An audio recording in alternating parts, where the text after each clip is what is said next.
Nottoway County 911. What is your emergency? My daughter's dead. What's wrong?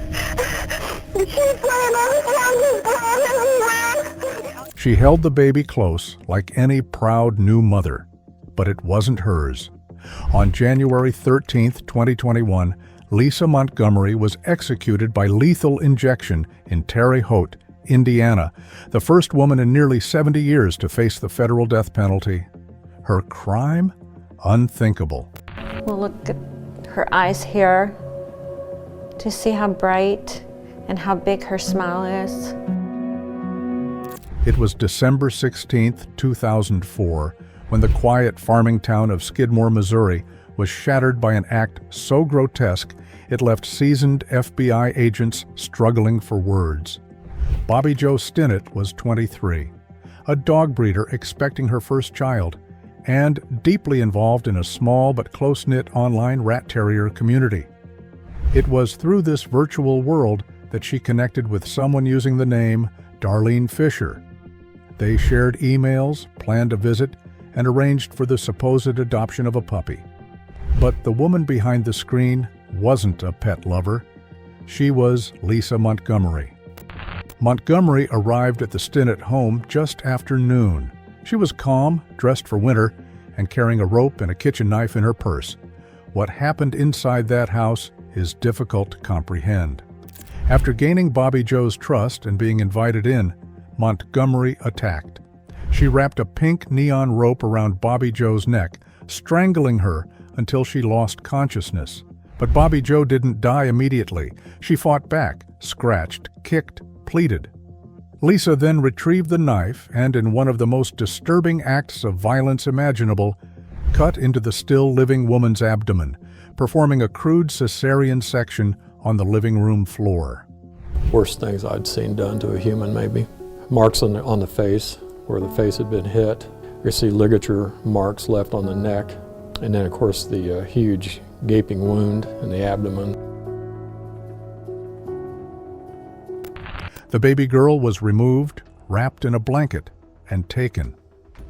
Bobby Jo lay dying in a pool of her own blood, helpless, mutilated, and alone. Montgomery cleaned the infant, cut the umbilical cord, and drove across the state line into Kansas. There she called her husband and others to report that she had just given birth at a women's clinic. She posed for photos with the newborn, smiled, held the baby close like any proud new mother.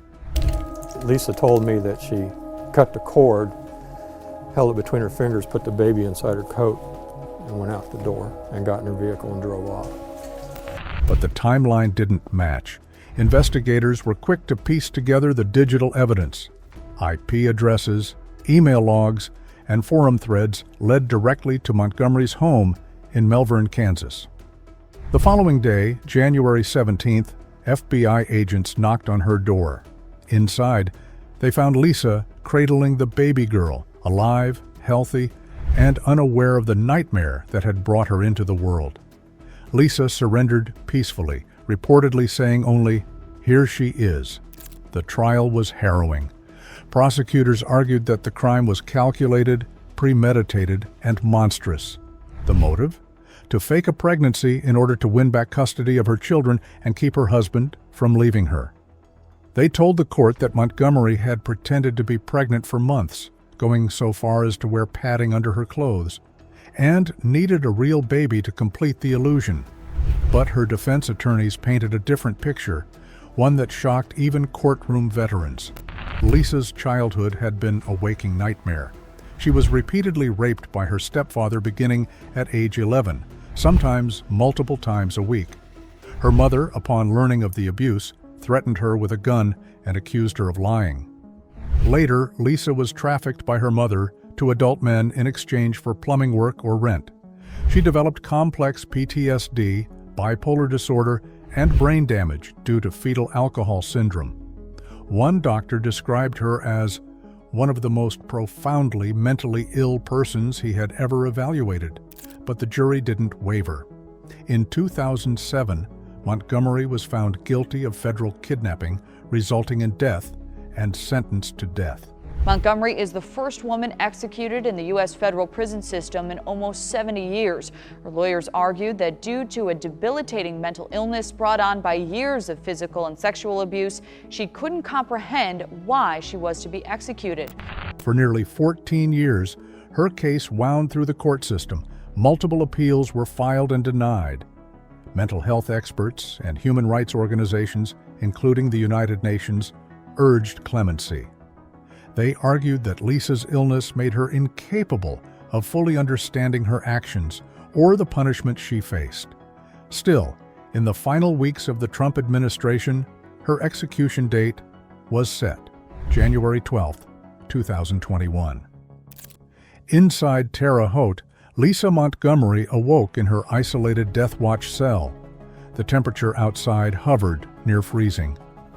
Snow drifted across the grounds, but inside, the hours ticked away with brutal certainty. She was watched around the clock by guards who checked on her every 15 minutes. Her meals were served through a slot in the door. She was not allowed any visitors except for her legal team and spiritual advisor. That day, Montgomery spent most of her time in silence. According to her attorneys, she appeared to be slipping between reality and delusion, muttering to herself, imagining people who weren't there, and struggling to understand what was happening. This is a devil come back to earth disguised as Lisa Montgomery. I have no remorse for her. She just needs to be done.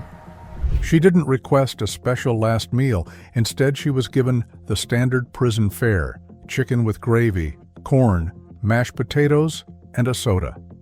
She finished it quietly. No comments. No emotion.